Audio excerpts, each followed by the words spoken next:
Je m'appelle Lamine Toutekaba, journaliste sportif, correspondant régional de 6 médias en Haute-Guinée.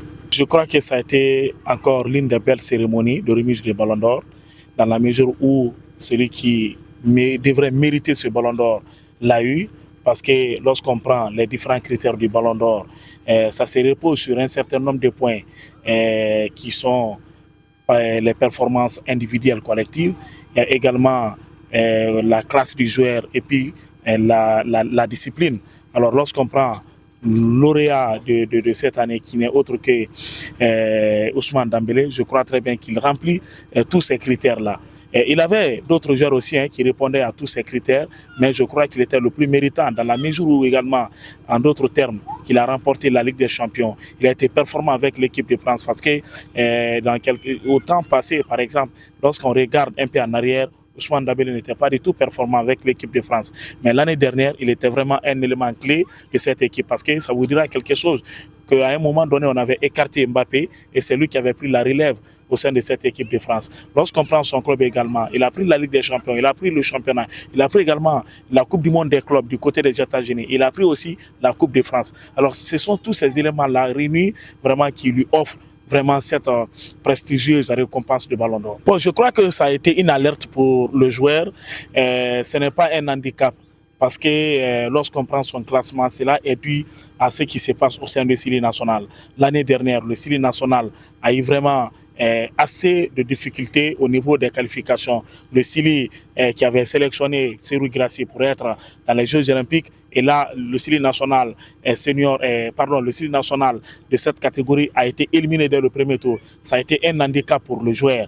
Donc, lorsqu'on prend, en tout cas, ses performances au niveau du club, je crois qu'il va encore essayer de progresser les années à venir. Il sera non seulement parmi les détenteurs, les prétendants de ce trophée, il va impressionner l'Europe. Je suis Bangoura Suleiman Tata, je suis fervent enfant de Serhou Guirassy. Ouais, je pense qu'on a tous suivi le déroulement du Ballon d'Or hier, qui a été remporté par Ousmane Dembélé. Je pense que je commence d'abord par dire félicitations à Ousmane qui a remporté ce prestigieux trophée. Mais vous n'êtes pas sans savoir aussi que le déroulement, étant moi un enfant qui connaît et puis qui regarde encore le football, je n'étais pas du tout satisfait par rapport aux différents classements.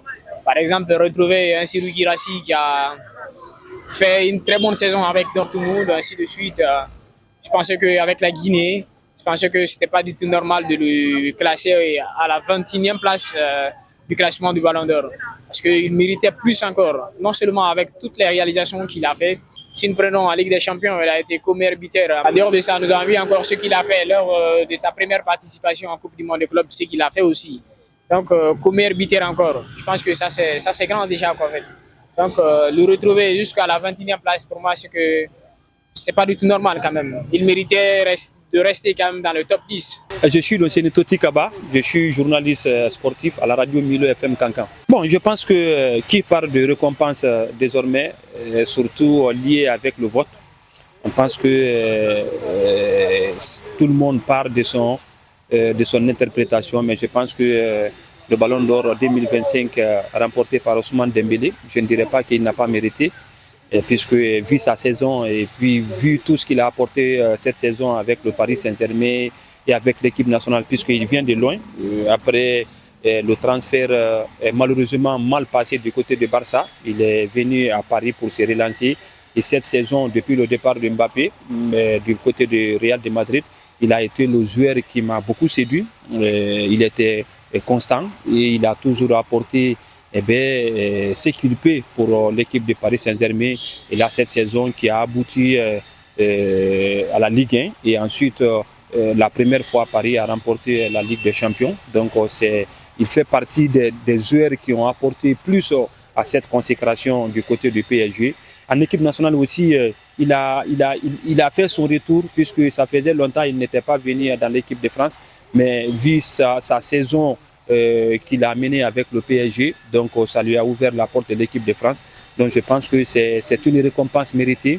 Et même si certains diront que non, tel méritait, mais quand on prend comparativement sa saison à celle de Lamine Yamal, je dirais qu'il n'y a pas photo. Lamine a été vraiment bon cette saison avec l'année dernière avec le Barça. mais quand même, on ne peut pas comparer sa saison avec Ousmane Dembélé. C'est ce que je disais, qui parle du vote parle moins désormais du mérite. Et sinon, vu la saison dernière de Sékou Guirassy, ce qu'il a pu montrer, que ce soit en l'équipe nationale, que ce soit en club, du côté de Dortmund, surtout sa première saison où il termine le meilleur buteur de la Ligue des Champions, et deuxième meilleur buteur de la Bundesliga derrière Henry Kane, qui était sa troisième saison. Donc je dirais que sa place, vraiment, ça a été un peu discutable, puisque on ne peut pas lui comparer quand même à certains joueurs comme Cole Palmer, qui a eu seulement qu'à faire la Coupe du Monde des clubs. Mais Serhou Guirassy, peut-être certains diront que parce qu'il est africain, non, moi je ne rentre pas dans ces débats.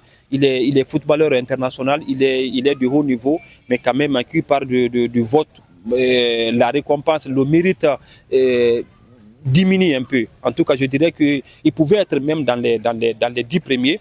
Et au-delà de ça, il pouvait être dans les 5 premiers. Parce que qui termine le titre de meilleur buteur de la Ligue des Champions et surtout sortir en quart de finale derrière sur des circonstances qu'on connaît, puisque si ce n'était pas le Barça, Dortmund allait se qualifier en demi-finale. Et puis, qui derrière cette équipe de Dortmund, c'est toujours Serhou Guirassy, qui a marqué 13 buts lors de la saison dernière en Ligue des Champions. À chaque fois qu'il venait en équipe nationale, il répondait. Donc moi, je dirais que sa place en tant que 21e de ce classement, je dirais que c'est mal vu, et surtout dans la mesure où sa saison qu'on a vue, sa saison XXL pour sa première saison en Bundesliga. Donc moi, je pense qu'il méritait mieux.